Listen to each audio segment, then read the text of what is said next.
Assalamualaikum warahmatullahi wabarakatuh. Alhamdulillah, segala puji bagi Allah yang telah menunjukkan kita kepada Islam, sebuah din yang dibangun di atas pondasi yang kokoh. Sahabat sekalian, pernahkah kita bertanya, apa sebenarnya dasar dari Islam yang kita imani dan jalani sehari-hari? Rasulullah Shallallahu Alaihi Wasallam menjawabnya dengan sangat jelas melalui sebuah hadis yang terkenal, bahwa Islam berdiri di atas 5 perkara utama. Di konten kali ini kita akan bersama-sama menelusuri hadis mulia tersebut, tidak dengan bahasa yang rumit, tapi dengan pendekatan yang hangat dan sederhana, agar kita semua, baik yang sudah lama mendalami maupun yang baru mulai belajar, dapat merasakan keindahan dan ketegasan ajaran ini. Mari kita simak bersama hadis Nabi Shallallahu Alaihi Wasallam tentang 5 pilar penopang Islam yang menjadi fokus kehidupan seorang Muslim. Bismillahirrahmanirrahim. Kitabul Iman, babun qaulun Nabi Shallallahu Alaihi Wasallam, buniyal Islamu ala khamsin, wa huwa qaulun wa fi'lun wa yazidu wa yankus. Qala Allahu ta'ala liyazdadu imanam ma'a imanihim. Suratul Fathi ayah 4. Wazidnahum huda. Suratul Kahfi ayah 13. Wa yazidullahu alladzina tadaw huda. Surah Maryam ayah 76. Walladzina tadaw zadahum hudaw wa atahum taqwahum. Surah Muhammad ayah 17. Wa yazdadalladzina amanu imana. Suratul Muddathir ayah 31. Ayyukum zadathu hadhihi imana fa ammal ladzina amanu fazadathum imana. Suratul Taubah ayah 124. Wa qauluhu jalla dzikruhu fakhshawhum fazadahum imana. Surah Ali Imran ayah 173. Wa qauluhu ta'ala wa ma zadahum illa imanan wa taslima. Suratul Ahzab ayah 22. Wal hubbu fillahi wal bugdu fillahi minal iman. Wa kataba Umar bin Abdil Aziz ila Adi ibni Adi, inna lil imani faraido wa syara'i'a wa hududan wa sunanan. Faman istakmalaha istakmalal iman. Wa man lam yastakmilha lam yastakmilil iman. Fa in a'ish fasa ubayyinuha lakum hatta ta'malu biha. Wa in amut fama ana ala suhbatikum biharis. Wa qala Ibrahim walakil liyatma inna qalbi. Suratul Baqarah ayah 260. Wa qala Mu'adz bin Jabal ijlis bina nu'min sa'atan. Wa qala ibnu Mas'udin al yaqinu al imanu kulluhu. Wa qala ibnu Umar la yablugul abdu haqiqatat taqwa hatta yada'a ma haka fi sadri. Wa qala Mujahidun syara'a lakum suratus syura ayah 13.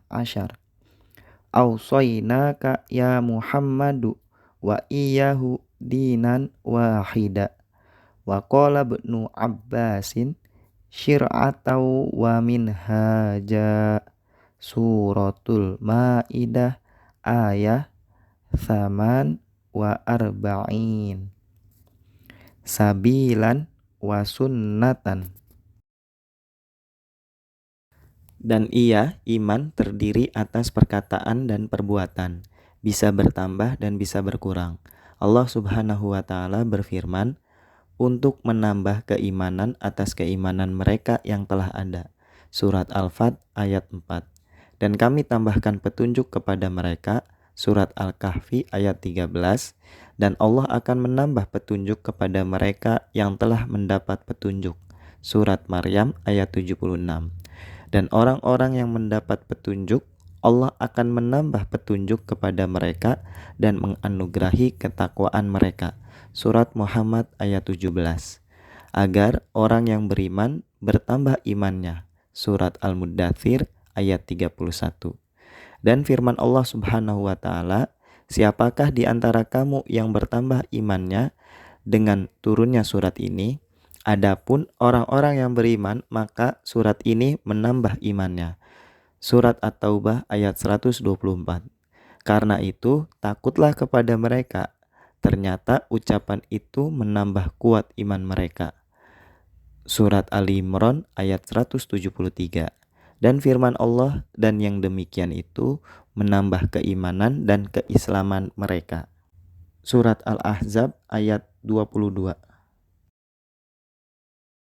Cinta dan benci karena Allah itu termasuk cabang keimanan. Umar bin Abdul Aziz pernah menulis sebuah surat kepada Adi bin Adi yang berisi, sesungguhnya iman itu memiliki kewajiban-kewajiban, syariat-syariat, batasan-batasan, dan sunnah-sunnah. Barang siapa menyempurnakan hal-hal tersebut, berarti ia telah menyempurnakan keimanan. Dan barang siapa belum menyempurnakannya, berarti ia belum menyempurnakan keimanan. Jika aku diberi umur panjang, niscaya aku akan menjelaskan semua itu hingga dapat kalian amalkan. Namun, jika ternyata Allah lebih dahulu memanggilku, maka aku tidaklah terlalu berambisi untuk terus bersama kalian. Nabi Ibrahim berkata, tetapi agar hatiku tenang atau mantap. Surat Al-Baqarah ayat 260. Mu'adz berkata, marilah duduk bersama kami sesaat untuk menambah keimanan. Ibnu Mas'ud berkata, keyakinan itu seluruhnya adalah keimanan. Ibnu Umar berkata, seseorang tidak akan mencapai hakikat ketakwaan hingga ia meninggalkan perkara yang mengganjal dalam hatinya.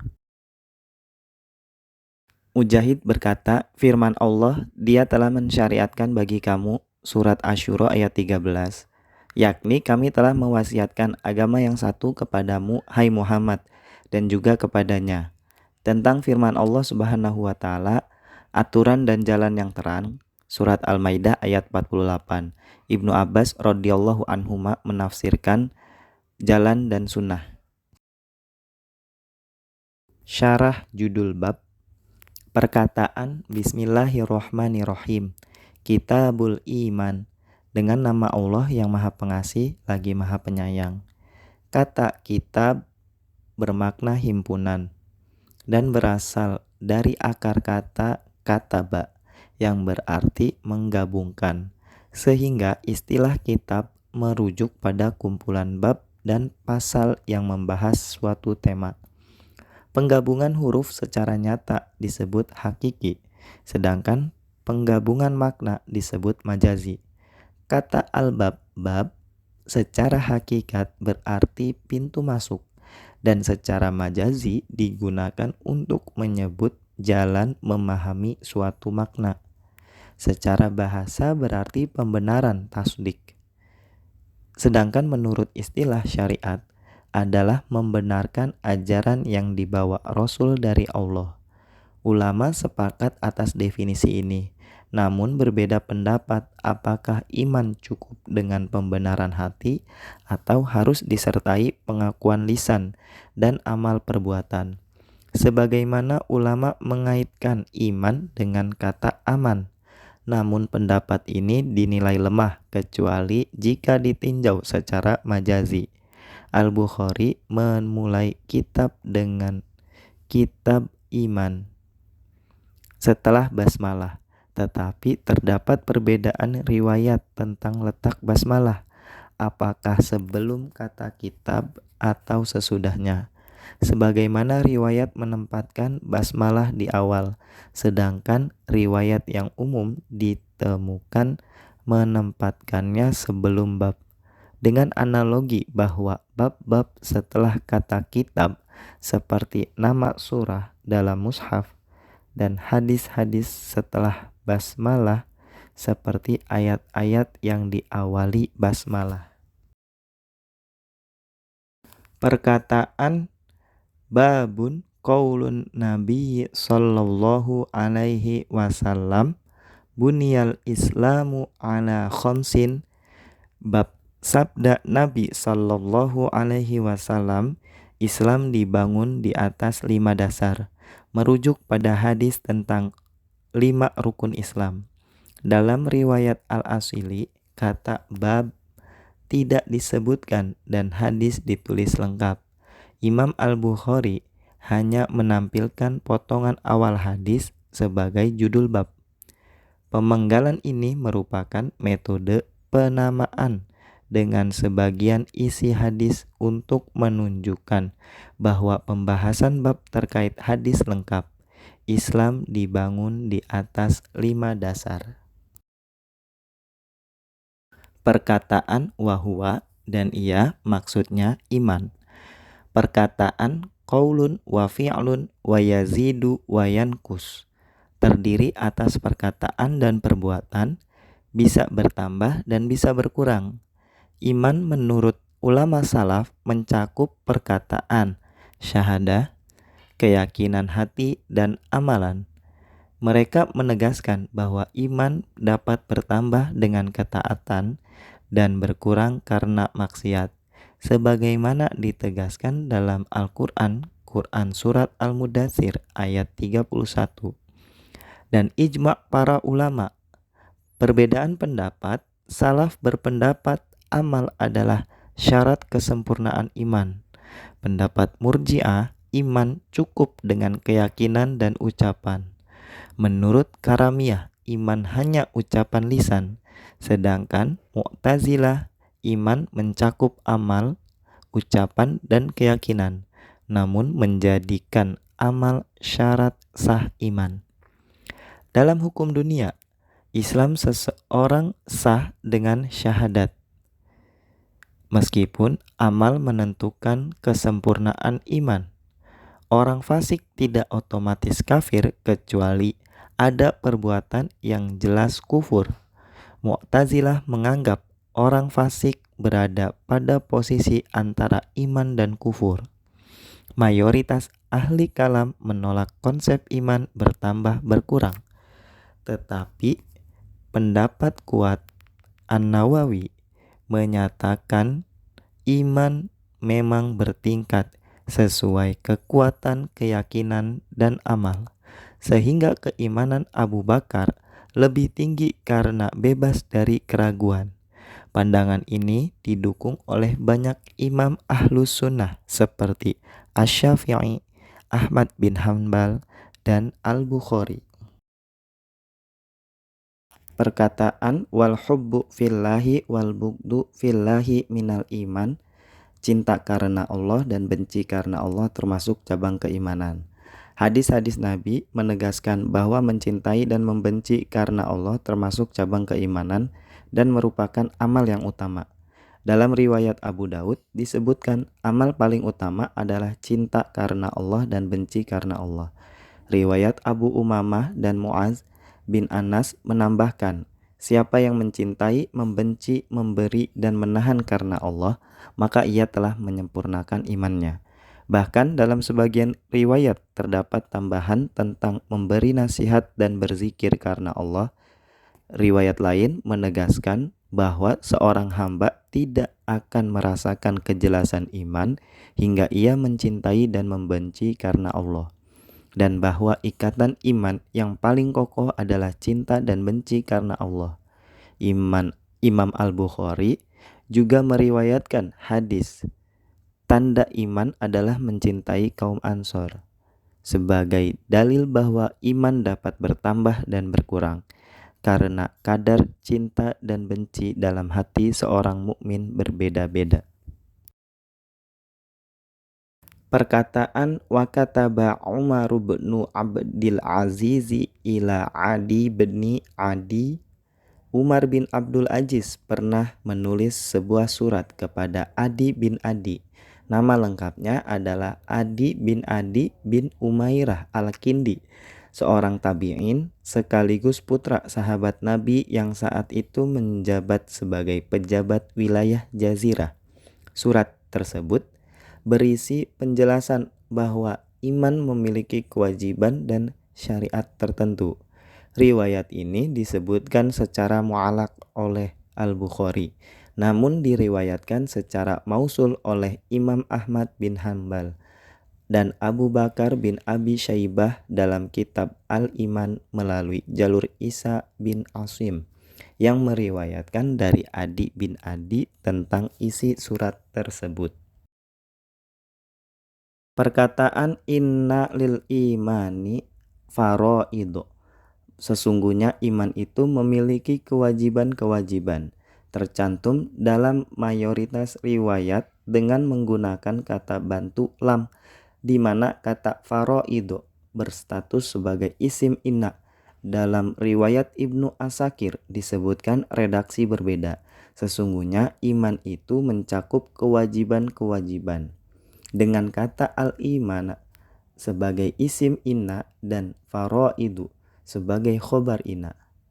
Redaksi pertama ini merupakan riwayat mausul sebagaimana telah dijelaskan sebelumnya.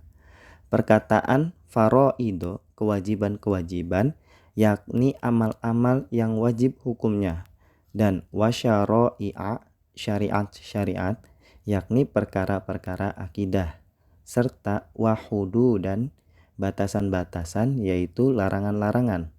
Juga wasunanan, sunnah-sunnah, yakni amalan-amalan sunnah atau mustahab.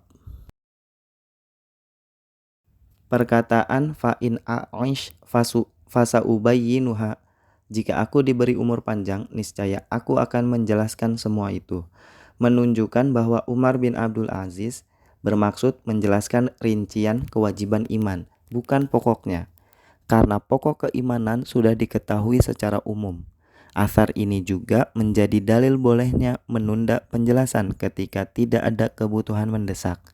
Pencantuman athar ini menegaskan bahwa Umar bin Abdul Aziz berpendapat iman dapat bertambah dan berkurang, terlihat dari ucapannya tentang penyempurnaan iman. Menurut Al-Karmani, hal ini hanya sesuai salah satu riwayat, karena riwayat lain seolah memisahkan amal dari iman. Namun Ibnu Hajar menegaskan bahwa pernyataan Umar bin Abdul Aziz tentang penyempurnaan kewajiban menunjukkan amal adalah penyempurna iman. Dengan demikian, kedua riwayat tidak bertentangan karena kewajiban-kewajiban itu menjadi penyempurna keimanan. Sebagaimana Allah juga menyebut penyempurna iman sebagai bagian dari iman. Perkataan waqala Ibrahimu alaihi salam walakin liyatma'inna qalbi, Nabi Ibrahim alaihi salam berkata, akan tetapi agar hatiku tetap mantap dengan imanku. ditafsirkan oleh Sa'id bin Jubair dan Mujahid sebagai permintaan agar keimanan beliau semakin kuat dan bertambah keyakinannya. Penafsiran ini diriwayatkan dengan sanad sahih oleh Ibnu Jarir. Fakta bahwa Nabi Ibrahim memohon tambahan keyakinan menunjukkan bahwa iman dapat bertambah dan Nabi Muhammad diperintahkan untuk mengikuti agama Ibrahim. Sehingga makna ini berlaku pula dalam syariat Islam. Imam Al-Bukhari memisahkan ayat ini dari ayat sebelumnya karena hukum pada ayat sebelumnya bersifat nasakh tekstual. Sedangkan ayat ini dipahami melalui isyarat kontekstual. Perkataan waqala Mu'adz berkata, perkataan Mu'adz bin Jabal, marilah kita duduk sebentar untuk menambah keimanan. Diriwayatkan secara mausul oleh Imam Ahmad dan Abu Bakar dengan sanad sahih melalui Al-Aswad bin Hilal. Dalam riwayat lain, Mu'adz mengajak sahabatnya untuk duduk berzikir dan bertahmid. Ucapan ini menunjukkan bahwa keimanan dapat bertambah melalui zikir. Meskipun yang dimaksud bukanlah dasar iman, karena Mu'adz sudah beriman. Sebagian ulama seperti Al-Qadi Abu Bakar bin Al-Arabi menafsirkan bahwa tujuan Mu'adz adalah memperbarui iman, bukan menambahnya, sebab memperbarui iman termasuk bagian dari iman itu sendiri. Perkataan waqala Ibnu Mas'udin al-yaqinu al-imanu kulluhu. Ibnu Mas'ud berkata, keyakinan itu seluruhnya adalah keimanan, merupakan bagian dari athar yang diriwayatkan secara mausul oleh At-Tabrani dengan sanad sahih, yang dilanjutkan dengan kalimat dan kesabaran itu merupakan setengah dari iman. Riwayat ini juga disebutkan oleh Abu Nuaim dalam Al-Hilyah dan Al-Baihaqi dalam Az-Zuhd. Meski status marfu'nya tidak sahih, Imam Al-Bukhari hanya mencantumkan penggalan yang menunjukkan pokok permasalahan, yaitu bahwa iman memiliki tingkatan. Hal ini ditegaskan dalam riwayat sahih lainnya dari Abdullah bin Mas'ud dalam kitab Al-Iman karya Imam Ahmad yang berdoa, Allahumma zidna imanan wa yaqinan wa fiqhan. Ya Allah, tambahkanlah keimanan, keyakinan, dan pemahaman kepada kami. Ucapan ini lebih tegas menunjukkan bahwa iman dapat bertambah. Adapun sebagian orang menggunakan athar ini untuk berpendapat bahwa iman cukup dengan pembenaran. Hal ini disanggah karena maksud Ibnu Mas'ud adalah menekankan bahwa keyakinan merupakan pokok iman, bukan keseluruhannya tanpa amal. Jika keyakinan mengakar di hati, maka anggota tubuh akan terdorong melakukan amal salih. Sufyan Ats-Tsauri bahkan menegaskan, bila keyakinan benar-benar meresap, hati akan sangat rindu surga dan menjauh dari neraka. Perkataan waqala Ibnu Umar. Ibnu Umar berkata, yang dimaksud dengan takwa adalah menjaga diri dari perbuatan syirik dan dari amal-amal buruk, serta selalu mengerjakan amal-amal solih. Dengan pengertian tersebut, maka pencantuman athar dari Ibnu Umar ini oleh Al-Bukhari dapat dibenarkan. Perkataan haka mengganjal dan dimaksudkan sebagai keraguan, menunjukkan bahwa sebagian mukmin telah mencapai hakikat iman, sementara sebagian lainnya belum. Makna ini sejalan dengan hadis marfu' riwayat Muslim dari An-Nawas, Imam Ahmad dari Wabisah, dan At-Tirmidzi dari Atiyah As-Sa'di yang menilai hadis tersebut hasan. Lafaznya, seseorang tidak akan menjadi muttaqin hingga meninggalkan perkara mubah demi menghindari perkara yang mengandung dosa. Namun riwayat-riwayat ini tidak memenuhi kriteria Imam Al-Bukhari. sehingga beliau hanya mencantumkan athar Ibnu Umar yang bersifat mu'allaq dan belum ditemukan riwayat mausulnya. Ibnu Abid Dunya dalam At-Taqwa juga meriwayatkan ucapan Abu Darda, kesempurnaan takwa adalah engkau meninggalkan perkara halal karena khawatir terjerumus ke dalam yang haram. Perkataan waqala Mujahidun. Mujahid berkata. Ucapan Mujahid ini diriwayatkan secara mausul oleh Abd bin Humaid dalam kitab tafsirnya. Maksud ucapannya yaitu dalil apa saja yang kuat yang terdapat dari Al-Quran dan As-Sunnah merupakan syariat semua nabi. Catatan penting, Syekhul Islam Al-Bulkini menegaskan bahwa dalam naskah asli Sahih Al-Bukhari terdapat dugaan tashif, kesalahan tulis, terkait ucapan Mujahid. Khususnya pada redaksi tafsir ayat, Allah telah mensyariatkan kepada kalian. Lafaz yang tertera, kami telah mewasiatkan agama yang satu kepadamu, hai Muhammad, dan juga kepadanya. Dianggap keliru dan menurut beliau seharusnya berbunyi Ausoka ya Muhammadu wa anbiya'ahu, yakni Allah telah mewasiatkan kepadamu wahai Muhammad dan kepada nabi-nabinya. Pendapat ini didukung oleh riwayat Abd bin Humaid, Al-Firyabi, At-Tobari, dan Ibnul Munzir dalam kitab tafsir mereka. Hal ini dinilai lebih sesuai dengan konteks ayat yang menggunakan kata ganti jamak lakum, bukan tunggal. Namun, sebagian ulama membantah dugaan tashif ini dengan alasan bahwa penggunaan kata ganti tunggal tidak terlarang, meskipun dalam ayat digunakan kata ganti jamak. Kata ganti jamak bisa saja ditujukan kepada mukhotob lawan bicara utama, sementara pihak lainnya hanya mengikuti. Dalam ayat tersebut, kata ganti tunggal untuk Nabi Nuh yang juga digunakan, sehingga tidak menyalahi kaidah.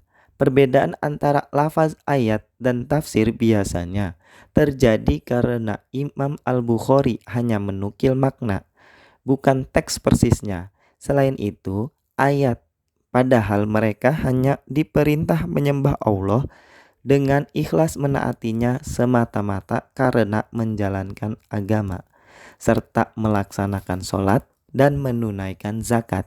Dan yang demikian itulah agama yang lurus. Quran Surat Al-Bayyinah ayat 5. Dijadikan dalil oleh Imam Asy-Syafi'i, Ahmad, dan ulama lainnya bahwa amal perbuatan merupakan bagian dari keimanan.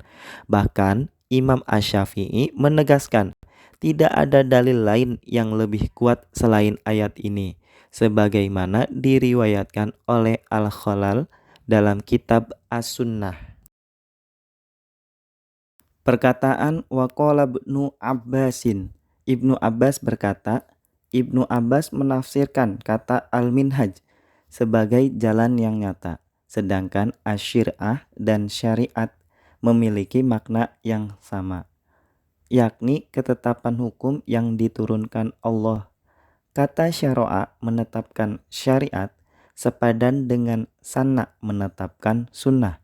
Berdasarkan hal ini, urutan tafsir yang dinukil Al-Bukhari dari Ibnu Abbas tampak tidak berurutan.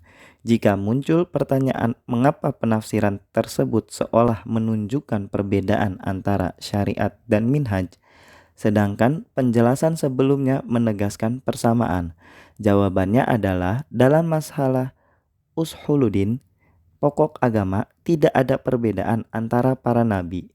Tetapi penafsiran Ibnu Abbas berkaitan dengan masalah furu, cabang hukum, yang memang bisa mengalami nasakh, penghapusan hukum. Babu du'aukum imanukum.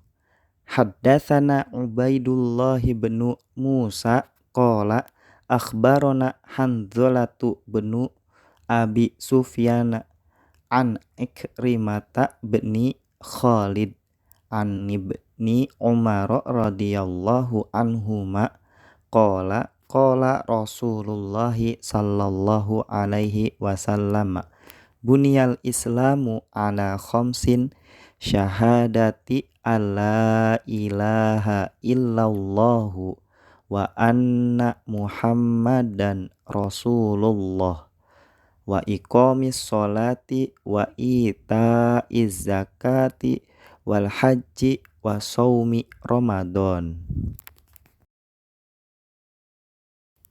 Ubaidullah bin Musa meriwayatkan kepada kami, ia berkata, Hanzalah bin Abi Sufyan mengabarkan kepada kami dari Ikrimah bin Khalid dari Ibnu Umar radhiyallahu anhuma. Ia berkata, Rasulullah shallallahu alaihi wasallam bersabda, Islam dibangun di atas 5 perkara.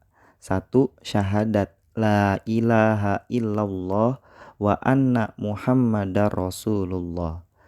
Tidak ada ilah yang berhak diibadahi melainkan Allah dan bahwa Muhammad adalah utusan Allah. 2. Menegakkan sholat. 3. Membayar zakat. 4. Menunaikan ibadah haji. 5. Mengerjakan puasa Ramadan. Hadis nomor 8 ini tercantum juga pada hadis nomor 4515. Perkataan du'aukum imanukum, doa kalian adalah keimanan kalian, sebenarnya merupakan ucapan Ibnu Abbas, bukan judul bab tersendiri. Imam An-Nawawi menilai sebagian naskah yang menempatkannya sebagai bab tersendiri adalah keliru, karena tidak sesuai konteks, namun pada beberapa riwayat, termasuk dari Abu Dzar, kata bab memang tercantum, meskipun ada pula naskah Al-Farabri yang tidak menyebutkannya. Hal ini menunjukkan adanya perbedaan penyalinan. Sesungguhnya ucapan tersebut adalah tafsir Ibnu Abbas terhadap firman Allah dalam Quran surat Al-Furqan ayat 77 yang menjelaskan bahwa Allah tidak akan menghiraukan manusia jika tanpa iman dan ibadah mereka.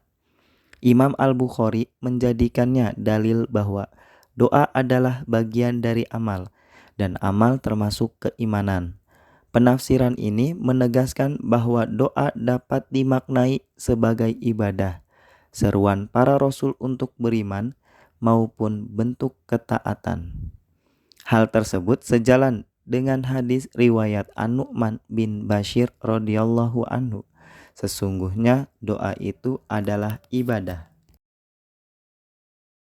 Perkataan Hanzalah bin Abi Sufyan, Hanzalah bin Abi Sufyan yang bernama lengkap Hanzalah Al-Quraisy Al-Makki, berasal dari keturunan Safwan bin Umayyah Al-Jumahi. Dalam sanad hadis, ia meriwayatkan dari Ikrimah bin Khalid bin Sa'id bin Al-As Al-Makhzumi, seorang perawi thiqah. Perlu dibedakan dengan perawi lain yang hampir sama namanya, yaitu Ikrimah bin Khalid bin Salamah Al-Makhzumi, seorang perawi dhaif yang tidak digunakan oleh Imam Al-Bukhari. Perbedaan keduanya terlihat dari guru periwayatannya, sebab perawi yang dhaif tidak pernah meriwayatkan dari Abdullah bin Umar. Dalam riwayat Muslim dari jalur Hanzalah disebutkan bahwa Ikrimah bin Khalid bin Sa'id meriwayatkan kepada Tawus kisah seorang laki-laki yang bertanya kepada Abdullah bin Umar tentang alasan beliau tidak ikut berperang. Ibnu Umar menjawab bahwa ia mendengar langsung sabda Rasulullah Shallallahu alaihi wasallam. Al-Baihaqi menambahkan bahwa orang yang bertanya kepada Ibnu Umar itu bernama Hakim. Perkataan ala khomsin di atas 5 maksudnya adalah 5 pondasi, riwayat Abdur Razak. Sementara dalam riwayat Muslim disebut ala khomsatin yang bermakna 5 rukun. 4 perkara selain syahadat sesungguhnya berdiri di atas syahadat, sebab tidak sah tanpa 2 kalimat syahadat. Karena itu penyebutan semuanya sebagai dasar atau pilar tetap diperbolehkan, meski secara hakikat syahadat adalah pondasi, sedangkan 4 yang lain menjadi penyempurna. Perumpamaannya seperti tenda dengan 5 tiang, 1 tiang utama di tengah syahadat, dan 4 tiang di sudut rukun lainnya. Jika tiang tengah roboh, seluruh tenda runtuh. Namun, jika salah satu tiang sudut roboh, tenda masih bisa berdiri. Jadi, dilihat sebagai satu kesatuan, semuanya adalah pilar. Sementara jika dipisahkan, kedudukan syahadat tetap paling mendasar. Dengan demikian, syahadat menjadi asas dan 4 rukun lainnya merupakan pelengkap yang menyempurnakan bangunan iman. Catatan penting, dalam penjelasan hadis tentang rukun Islam, para ulama menegaskan bahwa jihad tidak termasuk dalam 5 perkara pokok, sebab hukumnya fardu kifayah dan hanya menjadi fardu ain pada kondisi tertentu. Karena itu, Abdullah bin Umar menempatkan hadis ini sebagai jawaban atas pertanyaan penanya. Sementara riwayat Abdur Razak menambahkan, redaksi bahwa jihad termasuk amal kebajikan. Pendapat Ibnu Batol yang menyatakan hadis ini disampaikan sebelum kewajiban jihad turun dianggap keliru. Sebab jihad sudah diwajibkan sebelum perang Badar, yakni bersamaan dengan turunnya kewajiban puasa Ramadan, zakat, dan haji. Mengenai struktur kalimat hadis, syahadat disebut sebagai bagian dari 5 perkara tersebut, baik dengan posisi sebagai badal maupun mubtada, dengan khobar yang tersembunyi. Sementara itu, meskipun dalam hadis ini tidak disebutkan iman kepada malaikat, nabi, dan lainnya, sebagaimana dalam hadis Jibril, para ulama menjelaskan bahwa makna syahadat mencakup seluruh ajaran yang dibawa Rasulullah, termasuk aspek akidah. Hal ini seperti penyebutan alhamdu untuk seluruh surat Al-Fatihah, atau pengakuan risalah Muhammad yang berarti menerima semua ajaran beliau. Adapun sholat dimaknai sebagai kewajiban untuk senantiasa ditegakkan, dan zakat sebagai kewajiban mengeluarkan sebagian harta sesuai aturan syariat. Tentang syahadat, Al-Baqilani berpendapat bahwa seseorang baru sah Islamnya jika terlebih dahulu mengucapkan syahadat tauhid baru kemudian syahadat kerasulan. Namun, pendapat ini tidak diikuti ulama lain karena syahadat tauhid dan syahadat kerasulan merupakan satu kesatuan yang tidak bisa dipisahkan. Selain itu, hadis ini juga mengandung pelajaran metodologis. Secara mafhum mukhalafah, seakan-akan Islam tidak sah tanpa kelima rukun tersebut. Namun, pemahaman ini dikhususkan, ditaksis oleh ayat Al-Quran yang menyebutkan adanya keimanan yang bisa diwariskan kepada keturunan, sehingga sah Islam seseorang meski belum sempurna amalnya. Terkait urutan penyebutan rukun, Imam Al-Bukhari meriwayatkan haji lebih dahulu daripada puasa, sedangkan riwayat Muslim menyebutkan puasa sebelum haji. Hal ini menunjukkan bahwa sebagian perawi meriwayatkan secara maknawi, dan kemungkinan lupa lebih besar terjadi pada perawi daripada sahabat itu sendiri. Oleh karena itu, urutan yang berbeda bukanlah kontradiksi, melainkan variasi periwayatan. Dalam riwayat lain, bahkan zakat disebut sebelum puasa, yang semakin menegaskan bahwa hadis tersebut diriwayatkan berdasarkan makna, bukan lafaz secara persis. Sebagai tambahan, orang yang bertanya kepada Ibnu Umar dalam peristiwa itu bernama Yazid bin Bishr As-Saksaki, sebagaimana disebutkan oleh Al-Khatib Al-Baghdadi. Sahabat sekalian, dari hadis ini kita belajar bahwa Islam bukan sekedar identitas, melainkan sebuah bangunan yang berdiri di atas 5 pilar kokoh: syahadat, sholat, zakat, puasa Ramadan, dan haji bagi yang mampu. Bila salah satunya runtuh, bangunan itu akan goyah. Semoga Allah memberi kita kekuatan untuk menjaga dan menegakkan pilar-pilar ini dalam hidup kita. Karena sesungguhnya semakin kita kokohkan fondasi Islam dalam diri, semakin indah pula bangunan iman yang kita miliki. Terima kasih sudah menyimak kajian singkat ini. Jangan lupa untuk terus belajar, berbagi, dan mengamalkan ilmu. Insya Allah, setiap langkah kecil menuju kebaikan akan bernilai besar di sisi Allah. Wassalamualaikum warahmatullahi wabarakatuh.